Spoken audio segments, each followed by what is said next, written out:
All right. Hello, and welcome to the very first episode of the Basement Discussion. My name is William Leeser, and this is my co-host, Jarrett Gorman. This is a show where we will talk about breaking news, politics, and sports, and everything in between. Now, for what's going on in the nation. The government shutdown has ended yesterday. As of yesterday, President Donald Trump has agreed to reopen the government for 3 weeks without funding for the wall, which was his priority and the reason for shutting down the government. He tweeted, 21 days goes very quickly. Negotiations with Democrats will start immediately. Will not be easy to make a deal. Both parties very dug in. The case for national security has been greatly enhanced by what has happened at the border and through dialogue. We will build the wall. So this government shutdown is over after 35 days of being partially shut down. Government officials will go back to work with pay starting Monday, and their 2 missed paychecks will be delivered to them at some point. Yeah, like you said, the shutdown ended today, which I think for the most part is a good thing, probably because it just went on for too long. In my opinion, the wall needs to be built. This is something that's been an issue for a while. In the government, it's you play two sides, and I think everybody knows that. But if you go back, you can look at previous statements from other senators and representatives who said we need tougher border security, but now are saying this is a big waste of money, etc., etc. And I think that's just interesting. I think that everything in Washington is too much of a political game than it is the well-being of the nation. And I just think it was ridiculous. I think the wall needs to be built eventually, but I don't think shutting the government down for weeks among weeks is the way to do it. Yeah, Trump has said that he wants a wall built, and if he doesn't get funding for a wall, he will declare a government emergency, right? A national emergency, as he right. And that was the talk of today, actually, before they announced that the shutdown had ended. Whether we were going to announce a national emergency, because President Trump had talked about that, and that was something that he, I think, was planning on doing at the time. But yeah, it's one of those things that you can see both sides of. The wall, like I said, the wall is something that needs to be addressed. I mean, illegal immigration is at an all-time high. Yeah. And they are taking our jobs. There are high crime rates among the illegal immigrants. And I think that's something that really should be attended to. I don't know if a $5.7 billion wall is the. It's a lot of money. It's a lot of money. I mean, I think that there needs to be some kind of wall. It doesn't need to be a $5.7 million concrete or $1 billion. Right. Did you think that Mexico was going to pay for it? No, Mexico. I don't think anybody really bought into that. I think your diehard supporters were like, "Oh yeah, Mexico's going to pay for it," but I think all deep down everyone knew that there was no way. I mean, that just doesn't make sense. Yeah, and with this government shutdown being over, the State of the Union address, which happens annually, will not be happening on Tuesday the 29th as previously scheduled because of security risks, because of those who have been impacted by the government shutdown not getting their paychecks. Right. I mean, I don't know how many people understand when they mean shut down, literally everything shuts down. When I traveled to Washington, it was right after the government had the government was shut down, and it had just picked back up when we went, and there was still monuments that were closed, even though the government was going again, and there were still monuments that were closed. So I don't really think people understand. It's monuments, offices, national parks, anything governmentally funded. The TSA, right, which is airplane security, right, and at some point you just have to kind of bite the bullet and be like, okay, now you're putting your nation at risk by shutting it down for so long because government funded programs aren't open and going. Yeah, it's about time for it to be over. I agree. Well, now on to sports. This week on Tuesday, the Hall of Fame class of 2019 was announced, which included Mariano Rivera, Roy Halladay, Mike Mussina, and what was the other dude? I don't remember. He played for. He played for Seattle. He yeah. was a designated hitter. Let's see. So glad that Rivera got in.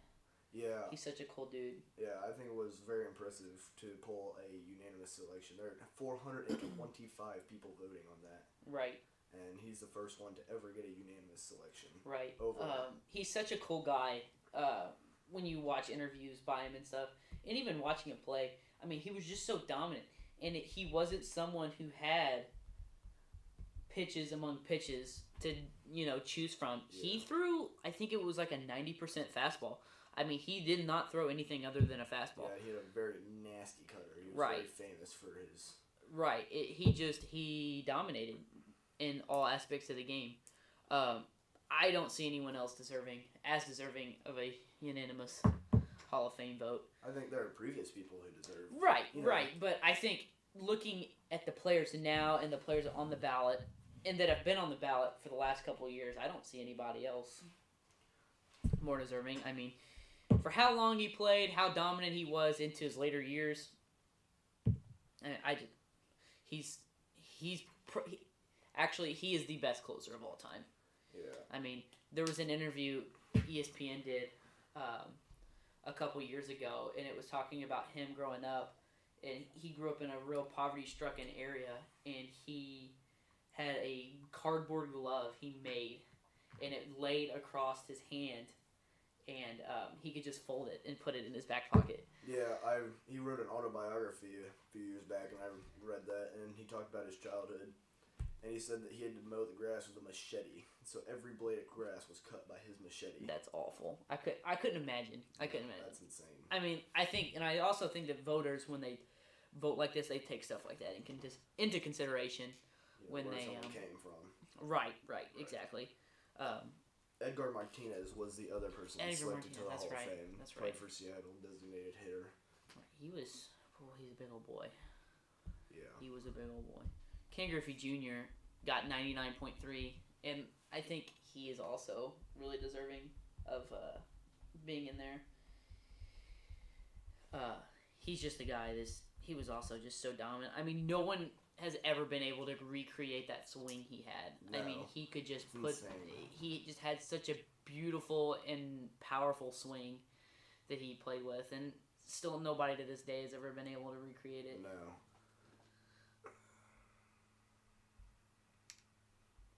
I was surprised that certain ones. I mean, do you think Barry Bonds, Mark McGwire, do you think they will ever get in?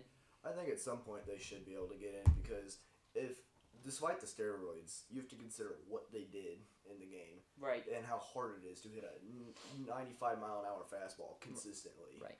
And whenever they're throwing an insane, crazy amount of pitches with insane curves, right, it's hard to produce that much. I think that whole era of baseball is just funny. Yeah. I just think you go from the MVP maybe hitting 40 home runs in a season, and then one year, for example, Sammy Sosa finishes 4th in the MVP voting. Yeah. What year was that? Like 94, maybe 95, 96, somewhere around there. And he had like 43 home runs. I think it was 49. It was insane. I mean, did no one think that something was going on there? I mean, they were all juicing. Yeah, all of them. I wouldn't say all. I mean, there are a lot who were. Right. When I mean all, I don't mean all that, like every single one. But I would say a good number of the players were juicing. They weren't getting caught. No. So why, And yeah. I just think it's in, and most of them, if they wouldn't have admitted to it, they would have never been caught. No. They would have been in the Hall of Fame by now. Mark McGwire went in front of a Senate hearing, and he lied. He said that he didn't do it, but I feel like at some point someone was going to see that someone went from being 180 to 220 over the summer. Right. From being a 2-hole hitter to being a number 3 solid hitter from going 20 home runs a year to 50 home runs. I think at the time, baseball was one of those. It was one of the most popular sports in the United States, and there was so much money being put into the game and so much popularity that no one really cared. Yeah. And when people argue about it to this day, should you let them? Should you not? They say the people who argue for letting them juice is, it brings more excitement to the game. People hitting it out of the park. But at the same time, it's not good for the health. It encourages cheating. It's just not a good look at the end of the day. Yeah, but if you consider what they did, it's insane. They brought excitement and attention to the game. Yes. And then at the end of the day, I think they paid for it for doing what they did. You have to look big picture when you think of that. Maybe at the time it brings excitement and all nice things that come with it, but at the end of the day, I don't think it's going to be worth it because the steroid era came after an area where baseball was being, not very popular. People right, and look at now. Look at now. Attendance has been down the last 4 years. I mean, no one is excited about the game. Not as many people are excited about the game. I mean, still, these people are making record numbers of money, the owners and the teams themselves.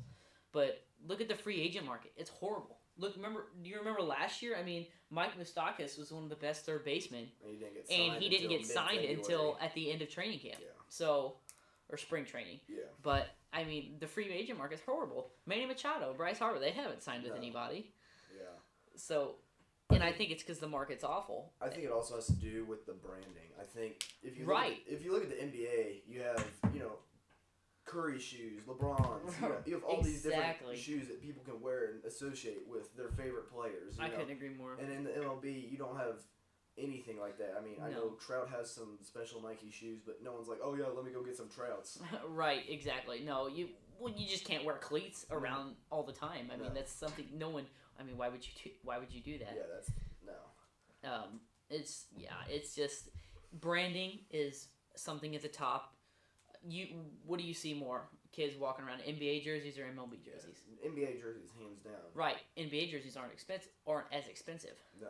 So you look at that aspect of it, and if you look at the youth, I mean, in rural Missouri where we are, you see more kids wearing NBA stuff. So imagine what it's like in your Chicago's, in your New Yorks, in your Atlantas, in your Kansas Cities, in your Denvers, stuff like that. We're in a state with no NBA team whatsoever. Right, the closest NBA team is in Illinois. Oklahoma State? It might be closer. So, right, and it's just... I mean, you've got two Major League Baseball teams here, like the great St. Louis Cardinals and now baseball is big. Royals. Right, and now baseball is big in Missouri. It is. I mean, but I wouldn't say it's more popular than the NBA. I would say that the NBA is becoming more popular in Missouri. I think you have to look at the age range there. You look at your older to middle age, they could care less about the NBA. They don't care. They don't like certain personalities that play, and it's just you got to look at where you're hitting at and the age range of what you're hitting at. Now you look at teenagers, young adults, your 20s, 18, and even lower than that. Your kids that buy the video games, that buy the shoes, that buy the merch, that watch the games. They are in love with the game and everything that comes with it. The popularity, the branding, everything like that, the money aspect. And you have more kids playing basketball than you do baseball. Yeah, definitely. You look at rec leagues in rural areas in the United States, they're so heavy in basketball, but how many rec leagues do you see in baseball now? Yeah, they're all dying because you don't get as many kids wanting to play baseball. And, I mean, who wants, when you look at kids that are starting their sport, what would you rather play? Would you rather play in 90-degree weather in the summer outside, or would you rather play in a air-conditioned gym? Yeah, where there's 5 different games going on at the same time. You've got buildings being put up that have 5, 6, 7 courts all in a row, right? And you've got no major baseball complexes taken up because they're just huge. Right. You can't consolidate a baseball field really. No. You have to take up so much room for it. Right. I know. I agree with you there. People aren't wanting to build anything like that anymore. No. I mean, it costs so much money, and I mean, when you look at branding, the branding aspect, college. Look at college. How often do you see a college baseball game on ESPN? Rarely do. Right.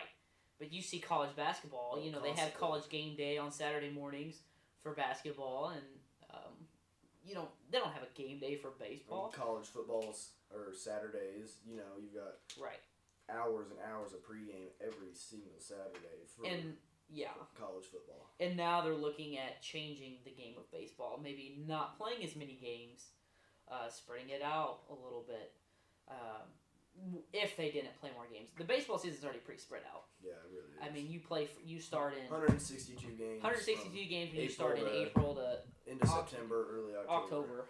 That's a really long season. That is a long It season. starts in mid-February, starting with spring training, and the postseason ends up late October, early November. Baseball, honestly, baseball postseason starts during the season. The off season starts during the season. Yes. People are already looking. You hear talk about it all the time. It's just one of those sports. That's how it is, and I think it's ironic because the free agent market is so bad. Veteran players are getting minimum contracts to play.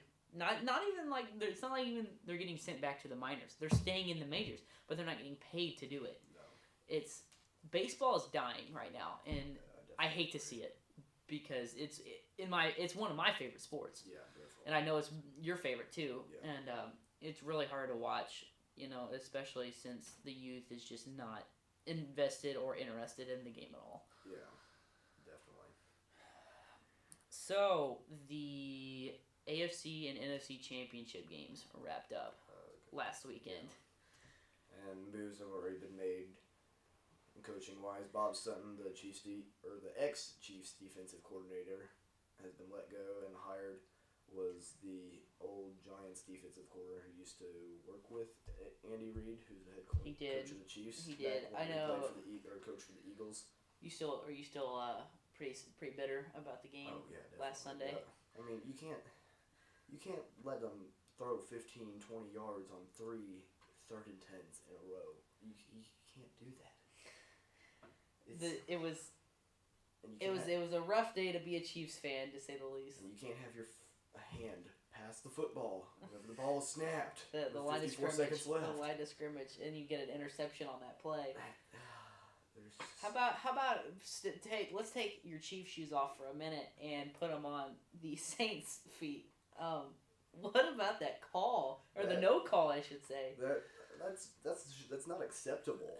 It was rough. I mean, you've got guys looking right at that who don't call it. I mean, Nickel Roby-Coleman, the Rams defensive back, did not look back for the ball once. He had no clue where the ball was. No, he was going for the receiver. He panicked. Yeah. He panicked, and that's what a lot of the corners do when they get scared like that. It wasn't even a clean hit. I mean, it's helmet to helmet contact. No. He sent him into next week with that hit. And the NFL has fined him $26,739. That's pocket change. Hit. That's pocket change. That's for them. pocket. Yeah. That's like, oh, here's a 20 it's a slap on the wrist when you get paid that much. I think there are going to be rule changes though. Something has to change because people are upset. I mean, on both sides, and rightfully so, because that was just ridiculous. I mean, the refs that weekend was just a rough weekend for the NFL officiating. Yeah, crew. Like the Chiefs punt, which hit Amendola's thumb, possibly. No, not Amendola. Amendola's not even. No, he's not. He's no, not Dolphin. Amendola. What's his name? Edelman. Yeah. Edelman. Gosh, you don't even know your stuff. Yeah. But it was Edelman. And, I don't know if that even hit him. I don't know. I mean, your thumb just doesn't naturally go flick backwards. That could be argued. I mean, the ball didn't. You look at it at certain angles. One angle says he did. One angle says he didn't. It could be argued for hours among hours, but at the end of the day, I feel like it'd be a much more argued call if the Chiefs hadn't gotten an interception right after that call. Right. After the Patriots got the ball. Right. I feel like it's not as big of an influential. That's a touchdown. I mean, that would have been a touchdown for Kansas City. I mean, that changes the game. You know, Patriots get it back. Does Tom Brady score on that drive? Probably. Chiefs, I mean, Chiefs defense defense was about as reliable as a Pop Warner team's defense. Right. I mean, you just can't bet against Tom Brady. Tom Brady's the greatest quarterback of all time. I agree. I mean, It's I like insane what he's done. being on Twitter and people being like, "Oh, the actual GOAT is there tonight," and it was Joe Montana was at the game. He was there rooting off the Chiefs because the last time the Chiefs made a playoff game was with Joe Montana. A lot of people forget that he played for Kansas City towards his later years. He was the last person he was the last quarterback to win a game at Arrowhead in the playoffs. Right. Was it Trent Green that took over after him? I don't remember. I don't remember either. But boy, Trent Green was good too. And then you had the good old Matt Castle years. Oh, gosh. Remember when Matt Castle led the Patriots to the playoffs when Tom Brady was hurt? They were like 11-5. Yeah. Good times. And then everyone was like, "Oh, Matt Castle's gonna be this great guy. He's gonna lead us to the playoffs." No. And I think the best they did was like 9-7. They got to the wild card once. I think they played the Ravens. Don't quote me on that, but I think they didn't get anywhere. No. But I think the best they did with Matt Castle was 9-7. He wasn't that good. And they had that 2-14 year back in 2012. Right. Well, they couldn't get a good coach. I mean, Romeo Crennel was our head coach that year. I think is he the defensive coordinator for the Texans? He's offensive or defensive. I don't remember, but he's one of those. And then he definitely not cut out to be a head coach. After that, we have the number 1 overall pick, and we draft Eric Fisher. Don't even get me started on him. Feels like every time. No, he didn't. It's Eric Fisher for a holding call. He didn't have a bad year. He didn't have a bad year this year. Last year was a little questionable. Remember when they played the Texans, and was that the playoffs? Was that the wild card? Yeah. And he slammed Jadeveon Clowney's head into the ground that was a big deal. Yeah. That was a big deal. So, Drew Brees. Should he be in the top? Is he a future Hall of Famer? Oh, I definitely agree. He's Hall of Fame status. I think that he's one of the greatest quarterbacks of all time. You do or don't? I do.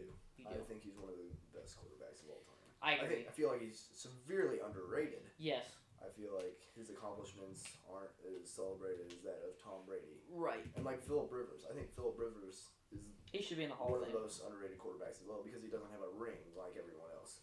Right. But he's put up in great stats comparable to so many other players. Do you think? Here's my question: Drew Brees doesn't get traded from the Chargers. Do the Chargers win a Super Bowl? I don't think they do. You don't think so? I think Phillip Rivers is just about as the same caliber of quarterback as Drew Brees. I think he deserves to be in the conversation of one of the greatest quarterbacks of all time. So who's better, Drew Brees or Phillip Rivers? Drew Brees, I think. Drew Brees. He's done more in the league than Phillip Rivers. He's gone to the playoffs in many years. He won the Super Bowl back in 2009, I believe. Yeah. Was it? Chargers have never really had a decent defense. No. That's the problem with them. They have it all on offense this year. They have but they have it all on offense. You got Phillip Rivers. You got Keenan Allen, Melvin Gordon. They get that big tight end. What's his name? Henry. Yeah. You get Henry back at the end of the year. He was out for. Didn't he tear his ACL? I don't remember. I think that's what Hunter Henry. I believe he tore his ACL last year. But you have Antonio Gates, who's like 50. Yeah. He's been one of the greater tight ends. Right, he'll be a Hall of Famer as well. Yeah. He was undrafted. He was not drafted.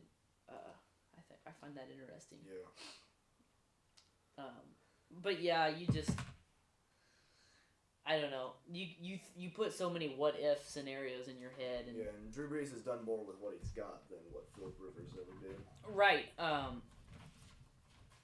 Yeah, Drew Brees always had a good running back. He's always had a pretty good running back. Always had some pretty good wide receivers. Now back to the games, the championship games this weekend. The overtime. I think the league should do something about the overtime. You think so?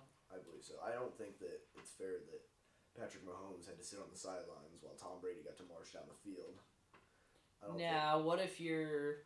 I think both teams... Let's take any sports bias out of this. think that imagine yourself as a Patriots fan. How do you feel about the overtime? I still think it is. You still think so? I think both teams should have a shot at the ball.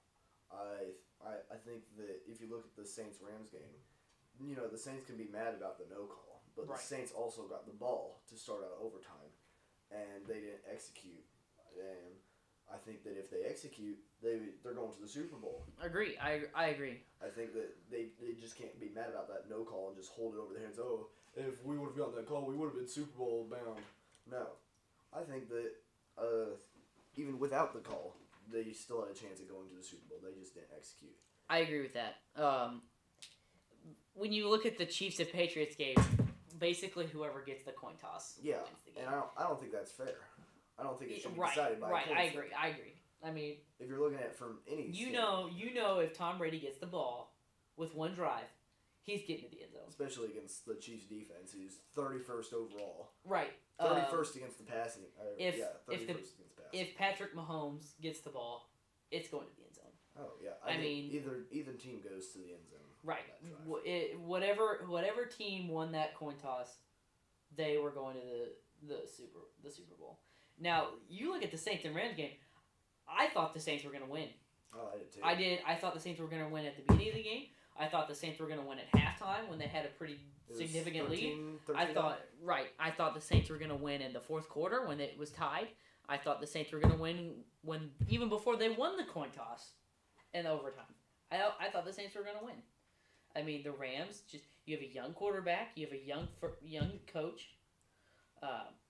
You don't young team, young defense. Right, you have three players on that team that have been in the Super Bowl, that have been to the Super Bowl.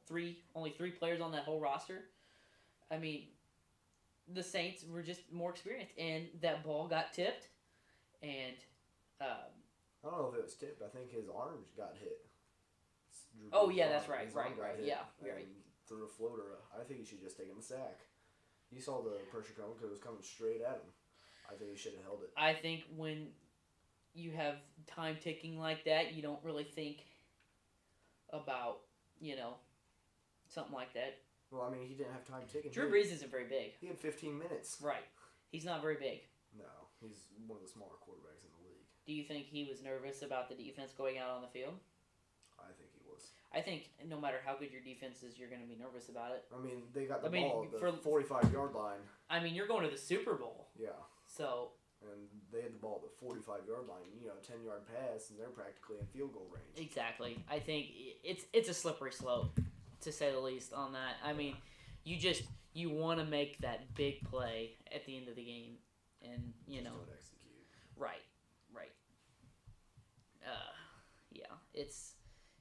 It was a crazy weekend. You gonna be watching the Pro Bowl tomorrow? Oh yeah, I probably will. Will you?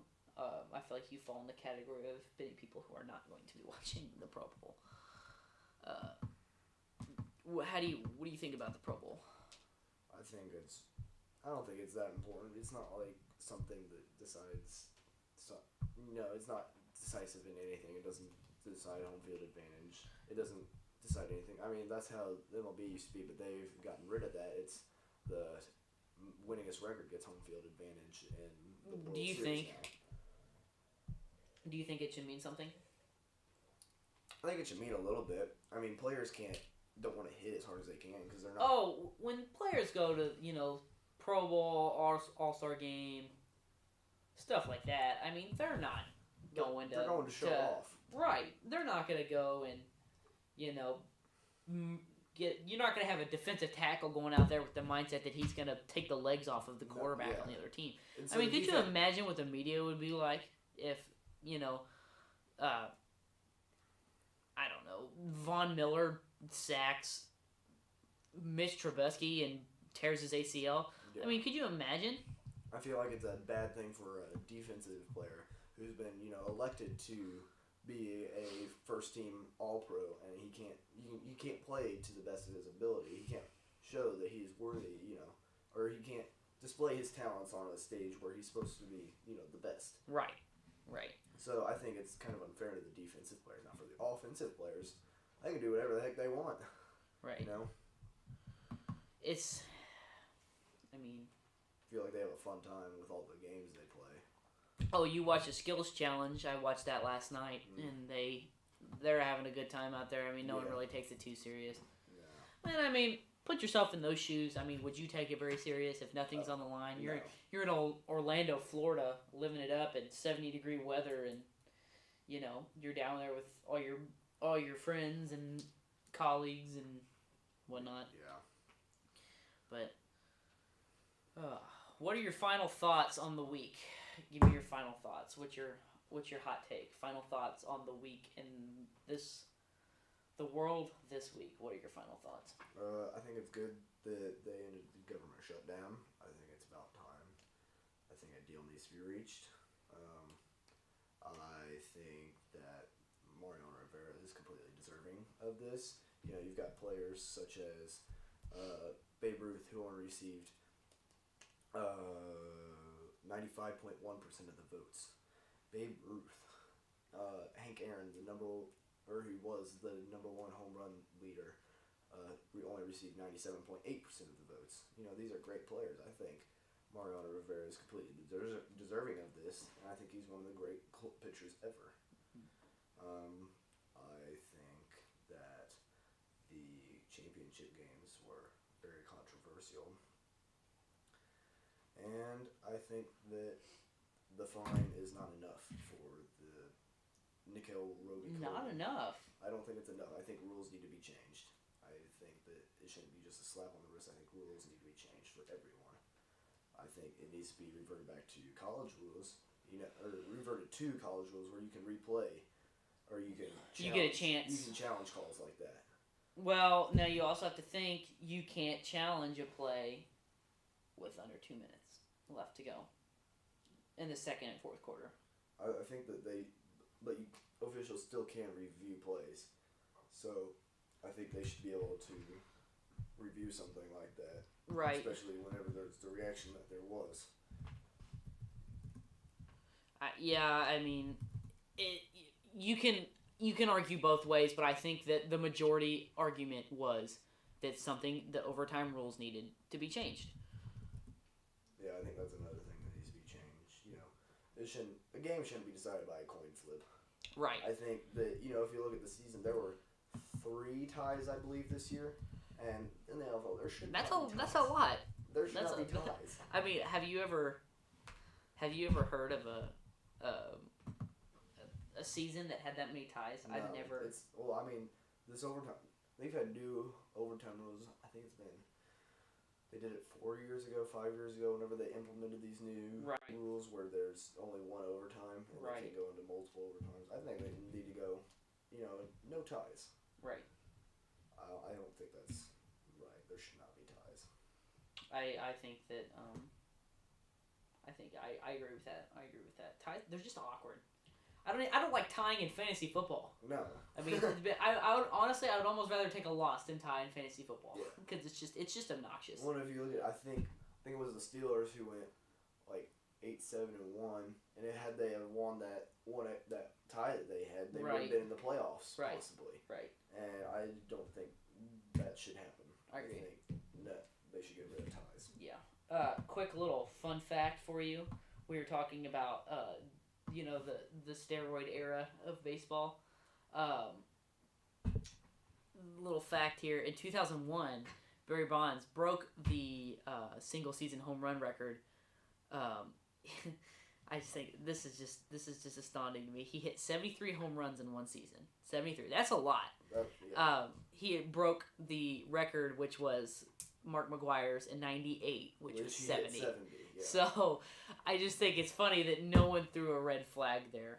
And the previous record was 61 by who was it? Who hit 61? It was for the who was it for? So your magic number is 73 for this episode. Your magic number is also 5. Do you know what 5 means? You know, the great Nolan Ryan, he struck out 5 batters that struck out against Nolan Ryan would have their kids also strike out against Nolan Ryan. That's insane. Just a little interesting fact there as well. 5. So your numbers are 73 and 5. Yeah, you're previous home run records were Roger Maris with 61 home runs. What year was Babe that? Ruth with 60. Roger Maris had his 61, and let's see. He had that in, where is it? 1961. Okay, so for no one threw a red flag when the record was broke. However, let's see, 61, so that would have been for 40 years. For 37 years. Right, 40 years later, no 37 one years, thinks no one hit any until 70 was hit by Mark McGwire.